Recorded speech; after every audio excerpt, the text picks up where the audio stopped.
Welcome, everyone, to the Gamer Like Dad podcast, episode 11. Episode 11. Episode 11. It's been a hot minute once again. It has. It's been kind of a rough month for everybody. Maybe we should stop mentioning that it's like, oh, it's been a hot minute, but we're going to get better. Maybe we should just stop saying that. I think that's probably a good idea. And then maybe we'll actually be consistent. Yeah. Yeah. Well, this is actually a very special episode. As you guys can tell, we're a little more up close and personal to the camera. Hello. And it's just the two of us. Just the two. Okay, we don't want to get flagged for the song, but no. Yeah, Bentley is at school and we're doing this during the day. But this podcast is going to be a little more, like I said, special. Yep. We're going to not talk so much about video games. Maybe there might be some little jokes here and there and some comments about gaming. But yeah, this is a very serious conversation. And one of the main reasons why you guys haven't seen as much content from the podcast, and really, you know, sometimes both of us in general, and right. you'll explain that too, Dad. Yeah. You want to kind of lead us in as to what we're talking about? Yeah, one of the things, if you've been a subscriber to my channel for any period of time, that's Elder Geek Gamer, which I also, Chris has his channel, Gamer Like Dad. Excuse my voice today, it's a little bit rough, and it's part of what we're talking to you about today. Yep. If you've watched my channel over the last few years, you notice I make less and less content by myself. I used to be able to do unboxings, all kinds of different videos by myself, shoot it, edit it, do all those type of things. Yeah. But if you're like, I think the majority of the people who subscribe to this channel, you may know that I have Parkinson's disease and that I was diagnosed with that back in 2017, the highlight of my business. Yeah. And I noticed that one day I was shaking a lot. I didn't really notice it, but my wife noticed it. And it wasn't just stress of the business. It wasn't just stress of the business. It was just something kind of odd. And since 2017, when I was diagnosed, until 2023 today, it's gotten progressively worse. Parkinson's disease is a neurodegenerative disease. That means it continually hits and lowers the ability of your system that creates dopamine. And if you've heard about dopamine, it's a feel-good chemical. Sure. Yeah, it's our feel-good drug. Yeah, you do something and you get a rush of dopamine. Yeah. Well, unfortunately, my body doesn't create the dopamine that it needs. There's some pills I can take, which I've taken for a while, which helped out, but those no longer work like they used to. It used to be an inconvenience. Now it's becoming to be a problem. Yeah. So I asked Chris typically, like today we got a couple unboxings to do, and I asked him to help me because I really don't want to do an unboxing where I'm trying to hold on to something and share this with you. And I know you guys don't care, but I do. Yeah. And it's easy to be, we're always our harshest critic, right? Yeah. And then when you struggle with something like Parkinson's or any other disease or anything that, you know, kind of limits your ability to do certain things physically, mentally, whatever it is, you become self-aware, you know, hyper-aware. You really do. For example, I just noticed that I could see my arms shaking in the video. Yeah. So what did I do? I put my hands in between my legs and kind of stabilize things. I find myself more and more when I go out to eat that I'm sitting on my hands because it's just kind of embarrassing to me to sit there and shake.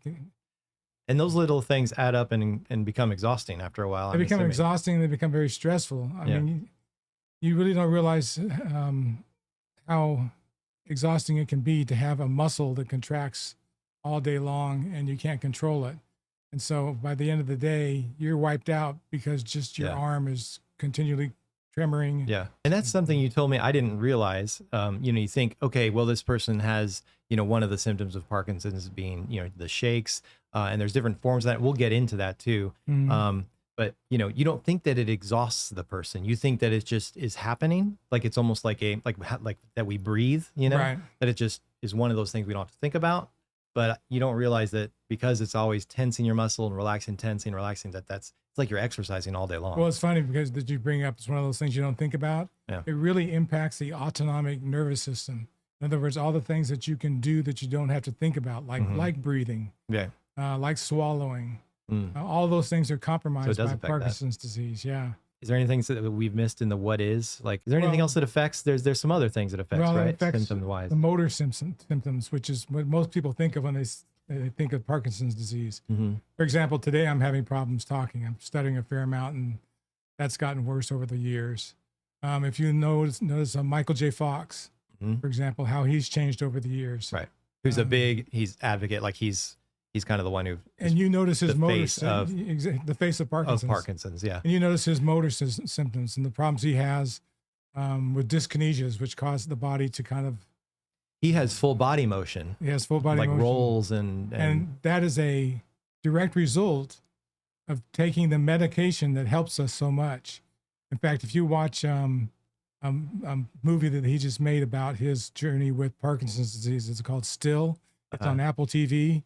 He'll tell you about that. And is that a recommendation to watch? I'm assuming it is. Absolutely. Yeah. It's a recommendation. It's called to watch. Still on Apple TV. On Apple TV. Okay. And it's funny because one of the ways he first noticed it was his little pinky started tremoring, and he couldn't figure out what that was. Well, didn't you say that's what you had happen? Exactly. In fact, I got pictures of me driving to work, and my little pinky is just going like crazy. But it's progressed from my little pinky doing this to having problems sleeping at night. Right. To being depressed. It causes apathy, which means, the things that you love to do and want to do, you're not motivated to do them, like create content for this channel and get things done. So, which sounds like a form of depression and anxiety, like, where you just don't want to do anything. It goes hand in hand with this. So most people who have Parkinson's disease have depression and have anxiety. Now, there are lots of people with diseases and problems that are much worse than what I have. So I don't want to diminish their struggles. Right. But I do want to recognize and let you know why I create so much less content, why I'm relying on Chris so much more to help me create this content, and then what I'm doing on my own to make things better going forward so I can have the however many years I got left in my life. I turned 70 in January, so I can enjoy that to the maximum. So guys, the reason, speaking to you guys, that, we made this podcast is because I wanted to capture all of the experiences that I've had with Dad and my kids, in gaming. I've had some of the best experiences I've ever had in my life gaming, period. Had a lot of fun. Sometimes with video games, they get a little bit of a bad rap, but there's also a wonderful side to it that brings a community of people together that are supportive. You make wonderful friends, whether it's online or even in person. And eventually even online friendships become, you meet people, and it's an amazing community.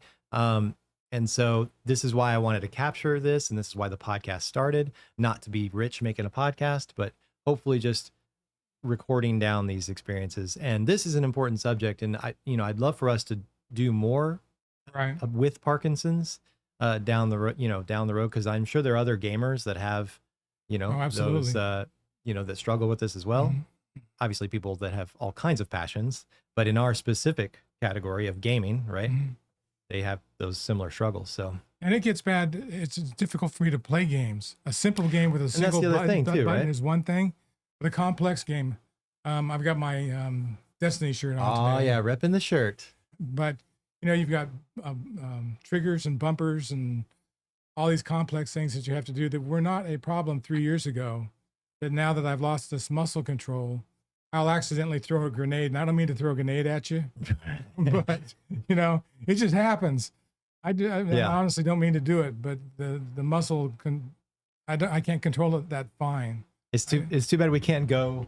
We went from this, which was this is the Commodore 64 controller, the 2 buttons, right? And now we have super complex controllers. Yeah, and it's not getting any better. Like this one, it doesn't have the paddles, but no, that's a major problem. And that kind of brings me into another subject of, we talked about like, what is it? When you started, it was 2017, right? However, I know that I had it for years before that. You had those small things. You can look back and see the things that you were doing and people were commenting on and realize, what? That was Parkinson's. And there's 2 things, is that the majority of people have had it for years before they're actually diagnosed. And then by the time that you're diagnosed, you've lost 80% of your dopamine producing cells. That is a huge, that's unbelievable. So by the time they say, hey, you got this problem, all the stuff that you want to fix is gone. So this might help people out there that aren't aware, and maybe they might have a symptom, to maybe look at it further. Cause I was saying, well, how do you differentiate, like you said, you weren't sure of the signs, earlier on before 2017. And it's like, I was talking to Dad about, what if you mistake it for just, well, I'm low blood sugar, I'm just a little shaky. Well, while there is no cure for it, everybody should be getting an annual physical no matter what. Yeah. But there's a point where you're going to have certain things that are happening in your body, both your motor and non-motor symptoms, where your doctor's going to say, I probably need to refer you to a neurologist, somebody who specializes in these type of things. And that's what made the difference for me was I found somebody who took me under their wing. I couldn't find a neurologist. It was going to be a year before I could get in and see them. And this person made some calls for me, and I was in to see a neurologist within 3 months of talking to her. What an angel. In Kung Fu Panda, Master Shifu says there are no accidents, right? Right. So it happened for a reason, but you got in sooner, which was amazing. So my focus going forward will be the Gamer Like Dad podcast, being part of that, because I can sit in this chair and I can talk. Yeah. And if I start to get too wiggly, I can sit on my hands. Yeah. But people know why you're wiggly, not just because you're hyperactive. Although I could well, be. he's a little hyperactive. Yeah. But there's one big thing that I decided this year that I could do to make a big difference in this, and it's something called DBS, or deep brain stimulation. Okay, so I was going to ask you, what's your course of action? Well, if you look at the thumbnail for this video, it says one of us just had the brain surgery. Guess which one? And I've made the joke that some of you may think I need it, which is maybe true. I don't know, but it's not me. It's me. And about 2.5 weeks ago, I went in and I've had one brain surgery, right? Where they actually drill 2 holes in your head. Doesn't that sound like fun? And they place a thing about this long. It's a sensor that emits electrical pulses. For all those who are queasy, at home, just no, I'm not going to pull this. He's not going to. No, he's not going to show any of his surgery, but like just the discussion itself might be a little sensitive. So it might be, but it's important that you know about this. Yeah, they've been doing DBS, deep brain stimulation, in some form or another for 30 years. We've got a solid 15 to 20 years of experience with DBS, and if you can imagine putting 2 holes in your head, the brain doesn't feel pain, so they can do things in there, and you're not going to feel it anyway. So they could take a melon baller and pull out some of your brains. You probably wouldn't feel goodness. it. That's an interesting image. But what they used to do, you had to stay awake during the procedure. Oh, can you imagine that, staying awake during the procedure of them drilling in your head? Just the sound of it alone would drive you crazy. And one of the big improvements, and especially if the doctor goes, "Ooh," or "Oops." Dang, I didn't mean to do that. Anyway, so a couple of weeks ago, I had that first part of the surgery done, and they knocked my butt out. Sure. And give me as many drugs as possible. Yeah. And today, they have a much better method of finding out to make sure they get the lead to the place where it really belongs. It has to be within this really fine degree of tolerance. Certain zone. And if you looked at that little straw, it's not as thick as a straw, but if you look at that, there's these little circles on it, little bands. And those bands, what they do is they put out electrical pulses. And today, because of the advances in technology, those electrical pulses can be shaped like an oval. They can be shaped like a circle. They can be shaped that's cool, like a pear. And I think of fireworks now that you're saying that, and they go off in the air and they create a shape in the air. Exactly. That's always impressive. That's a good analogy. Yeah. And so what this does is there's one for the left side of my brain, which controls my right side, and the right side of my brain, which controls my left side. What they do is they go in and they will actually, over a period of 6 weeks to 6 months, modify the pulses that are going into your brain through those little stimulation leads they put in there until your tremors disappear. And you can look at people online who've the before and afters, and it's just amazing. I mean, these tremors can just go away. Yeah. And so the good news is I've had that portion of the brain surgery done. There's wires now that run around my neck, run down to here. And then there's a box right here. I'm like looking at your neck, seeing if I can see them. Well, actually, you can if you look closely. But, there's a battery pack here. So think about a pacemaker for the heart. This is a pacemaker for the brain. So now we have this pacemaker for the brain. And what it does is it smooths out and corrects those bad signals that are being produced because of my lack of dopamine. Okay. So DBS goes in and corrects that.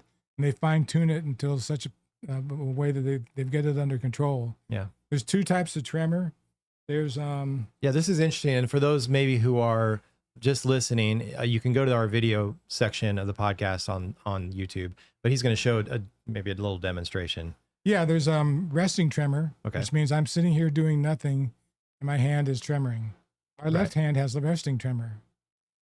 My right hand, solid, right? Right. No, because it's got active tremor. So as soon as I pick something up, it starts to tremor. So resting tremor is when it shakes on its own without no action. moving a muscle. Mhm. Right. Whereas if you pick up a bottle, then you start shaking. Right. So I've got both on different sides. That's interesting that one side is one and one side is the It other. is interesting, but they can address and treat each one So those pulses differently. Yes. that get sent out can do different things. Side effects, they can overstimulate. They can what do are the some side things like effects? that. But if you've got a good competent doctor and neurological team, they'll take care of you. Well, and they've done enough testing before this Oh yeah. to have already dialed you in to know what they're going to, yes, they're going Focus to, on. right. And so when they hook you up, so to speak, right, turn it on and get things working, it's already kind of programmed to what your body needs. To the area of the brain that they want to be doing this with. For Okay. example, some people want to get their gait, their walking corrected, Right. which is a little bit different place. Because did you talk about that symptom, that the walking gets small, like to the point where people are shuffling? Where they're shuffling? Yeah. I don't have that. Right. Mine is primarily tremor dominant. So Right. the main thing that I have that's going on is tremor. Bottom line is, guys and gals and everybody else out that's there watching this, it's to the point where it's not just an inconvenience, it's really hurting my quality of life. And I miss gaming. I miss playing guitar. I miss being able to sing. I miss having my voice taken away from me. Right. So there's all these things that DBS can help address. The thing that happens next week on Wednesday is I go in, I get my first programming session. So they're I'm wired up, and they're gonna. I'm thinking of you as like Iron Man, or something, where you're sitting down, they're gonna run some diagnostics. Because I just watched the Avengers, the final one. Yeah. Where Tony Stark pulls the thing out of him and just kind of falls on the floor. Right. Yeah. Yeah, I'm not Tony Stark, but you can pretend to be. Oh, you're the billionaire playboy. I know you are. Yeah. So on the side effects, we were kind of at the side effect side, but they can underperform it, but luckily you can go in and they can dial you in more. Anything that they do with this surgery, they can undo. Yeah, that's cool. And you can turn it off. Oh, nice. So I'm giving a remote control. I'm not going to give the remote control to my wife. Right. Yeah, don't give it to anybody that maybe has a vendetta against you. Right, exactly. Over the shortest time possible, reduce my tremors by maybe 80 or 90% if I'm lucky. Yeah. And we'll see how it goes. And I'll report back to you all and let you know exactly how it's going. I'll still continue, I think, to focus for a while doing the Gamer Like Dad podcast because I really enjoyed those. It's fun just to get together and talk. Yeah, doing those with Chris and Bentley, and we have a great time. Yeah.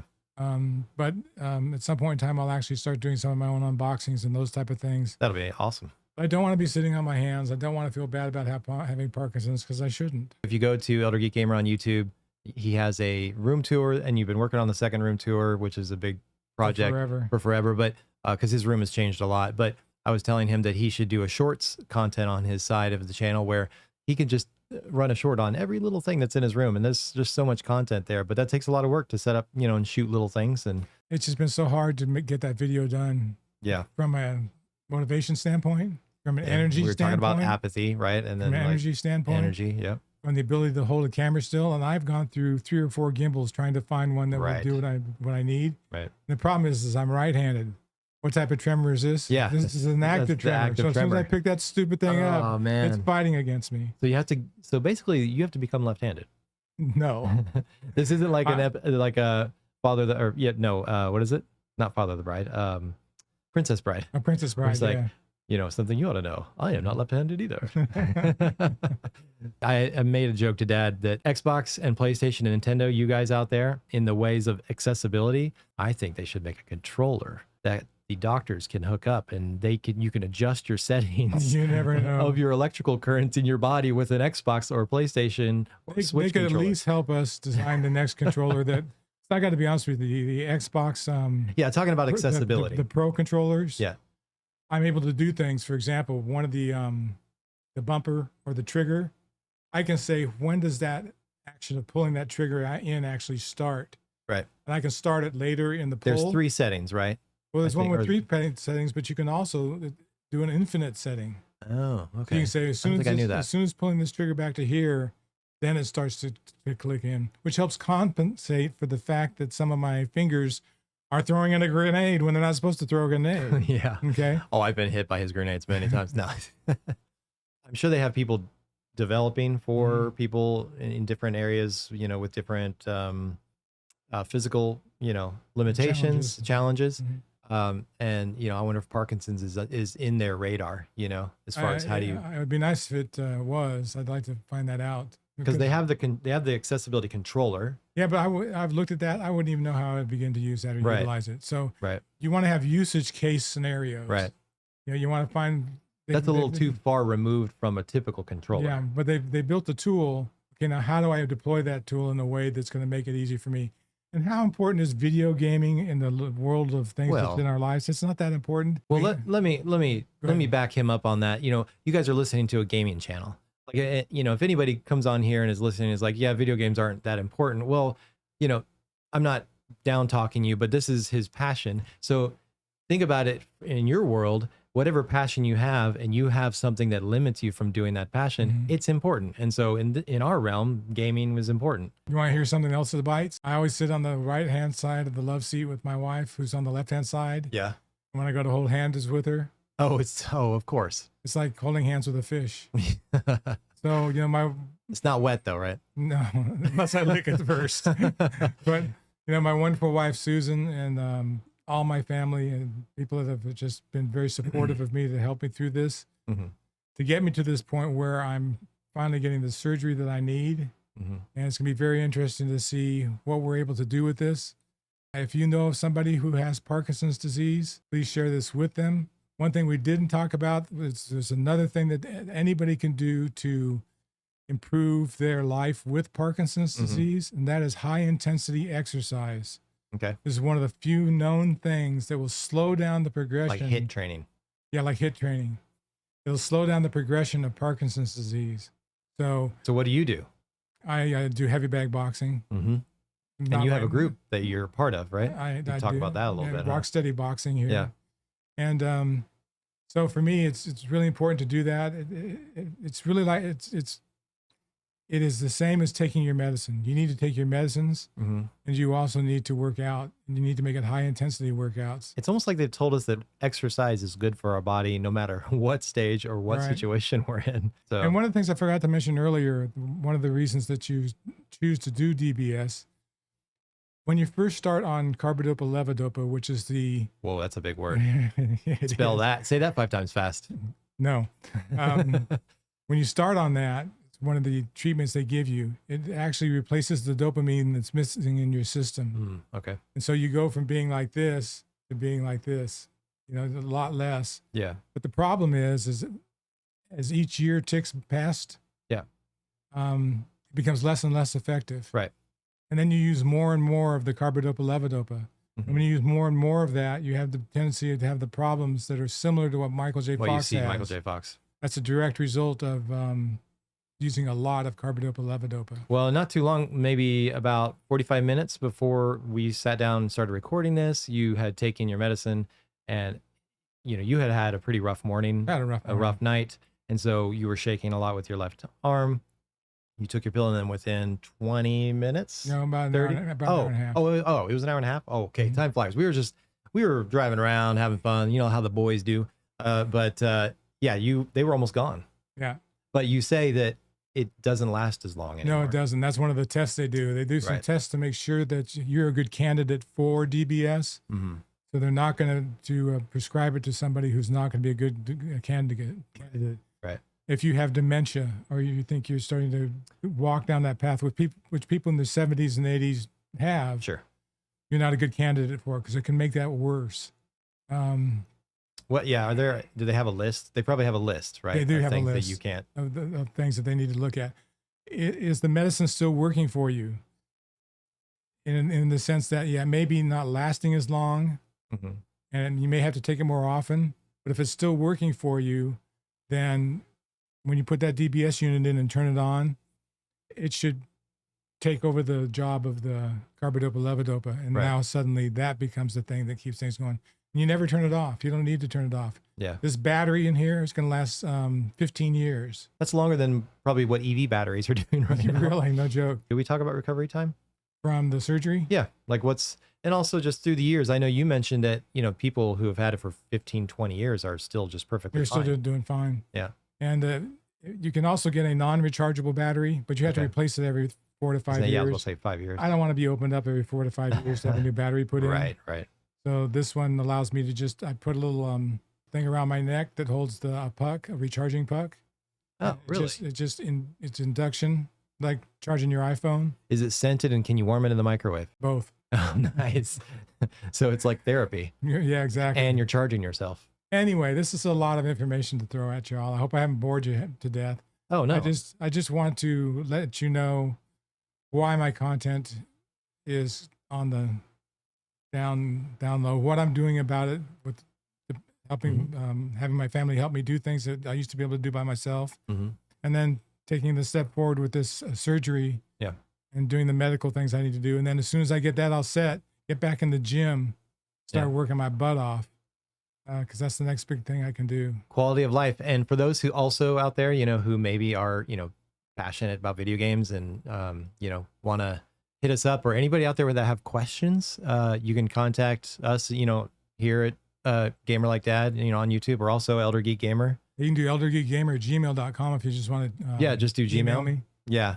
Mine is a Gamer Like Dad. It's in the description of the videos and on the channel as well. Right. So you can contact us and with any questions, and also right here on this podcast episode, just, leave us a comment, Right. all that stuff. But, we'll be happy to answer those. I've been meaning to do this video for a while, and I realized I got Chris who will help me do anything I want to do. And so thanks, son, for helping me. I took the day off today because I was like, this is important. Plus Starfield came out. Well, yeah, come on, let's get up in the real it came part. out. Yeah. It came out at 8:00 yesterday, for those, and we are early adopters of Starfield, and we are doing unboxings of, Yeah, we'll have that coming Let's up. talk about a little gaming stuff right here at the end. I know we're right at 31 minutes, but we have a lot of, what openings are we doing? We're doing the collector's edition, Constellation edition. Constellation. Sorry, wrong word.